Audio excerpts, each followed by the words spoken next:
The X1 Pro does welding. Yeah, I like that. The X1 Pro does cutting. And the X1 Pro cleans. Hell yeah, that's sweet. Today we're testing out the XLaserLab X1 Pro. And today we're testing all three of these. This is my first time trying this particular machine, so you get to experience everything with me. So for those of you that watch this channel, you guys know that I've been using this laser welder for quite a while now. Well, XLaserLab just sent me their 700 watt X1 Pro, and it came with everything that you see here. We have the unit with the gun, there's a separate wire feeder, tools with some consumables, couple extra lenses, liner for the wire feeder, holder for your gun, we have an emergency stop, ground clamp, wire feeder connection cable, power cord, more lenses, we got our gas hose, 2 boxes of consumables. It also came with this hood and these laser glasses. And then it also came with this sample of what this laser can do. I think if I can get results like this, I'm doing fairly well for myself. So right off the bat, I have never used this machine. XLaserLab sent this to me and wanted me to try it and give it my honest review. So we're all gonna experience this together. So right off the bat, I had to order something from Amazon to get started. This is a 6mm push-to-connect style hose. This is the barbed fitting that was on my regulator. My X tool uses a 10mm hose, so I ordered a 6 to 10 adapter, or a reducer, whatever you want to call it. Also, if you live in the United States, you will need this adapter. Gas in, adapter, well, now I got plenty of hose. Emergency stop, safety first, feeder box, and power cord. So this feeder box came with 2 sets of drive rollers. I have 0.8 on one side and 1mm on the other. Inside here, you have 2 sets of drive rollers. Unscrew this, pull the roller out, pop the new one in. This whole assembly is a little flimsy. I got a little stainless, we're gonna try that.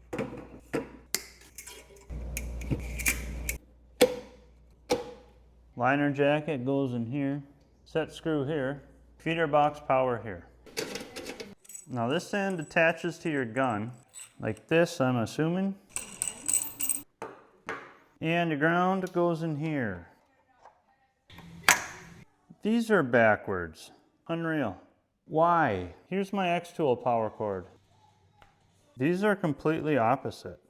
Well, I didn't know that was a thing. I had to go back on Amazon and find a different adapter. Alright, Amazon came and I got a different plug. The yellow plug accepts both NEMA 5 and NEMA 6. So that was my fault. I should have bought this one to start with. Fits just fine.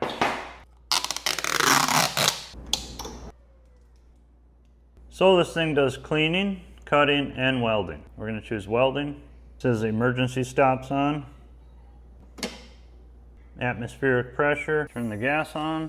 On the main screen you can choose your laser power, your swing frequency. That determines how fast your laser swings back and forth. And you can choose your swing width, and that is how wide your laser will be. So the larger the width, the wider your weld is going to be. We have advanced settings here. We're going to leave those alone. Up here though, there's pulse. If you want pulse welding. More advanced configurations. Turn the wire feeder on or off. Top right, we choose our metal. We have stainless, carbon steel, galvanized, aluminum, user defined. So that's where your saved settings would go. Say you're working with 14 gauge stainless and you really like the settings that you have, you'd save those there.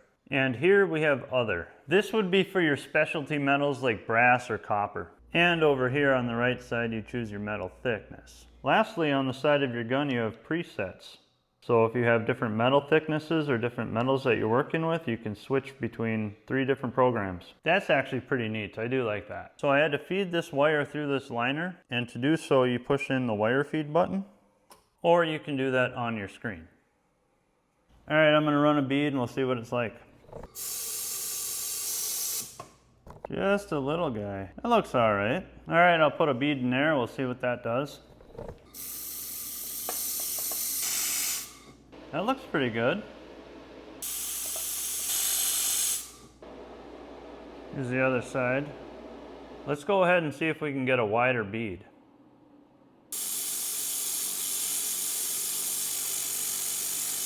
Yeah, I like that. Now let's add some more wire. Go from 5 to 8.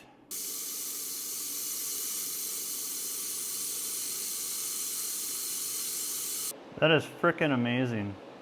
So right off the bat, I do think that this is really easy to use. Just these 4 beads that I put down, it welds very nicely. Okay, I'm gonna try one more thing, corner to corner. Maybe change some configurations.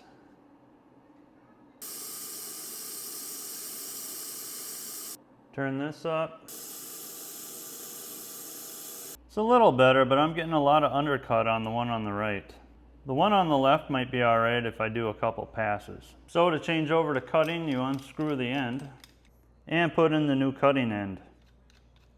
Now we'll go to cutting, angle only. Okay.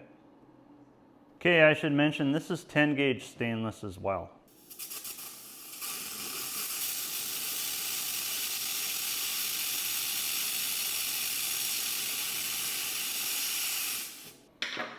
That did not do very well. Too thick maybe? Let's try 16 gauge carbon steel.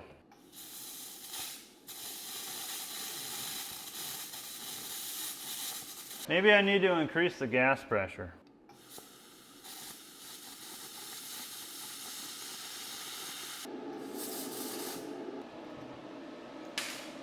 I don't know, it keeps cutting out. I don't know why. It's almost like it's reached its duty cycle, it runs out of juice. This is what I was able to do with my cutting.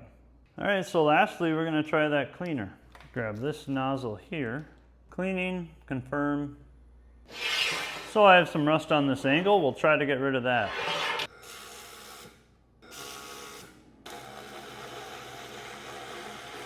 I don't know if this is right, but I put the ground clamp on the gun itself.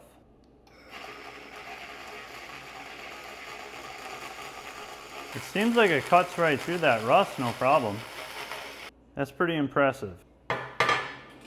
Now I have this old railroad spike. Let's try that. We're going to increase the power to 80%.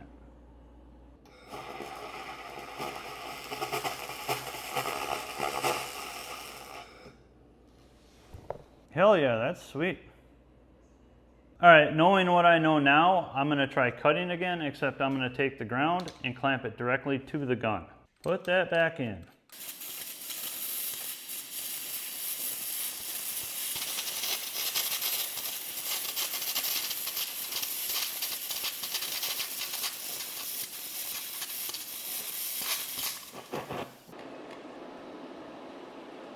That's a little better, huh? Still a lot of slag on the back, but that's probably a user error and not the machine. So overall, I'm somewhat impressed with this machine.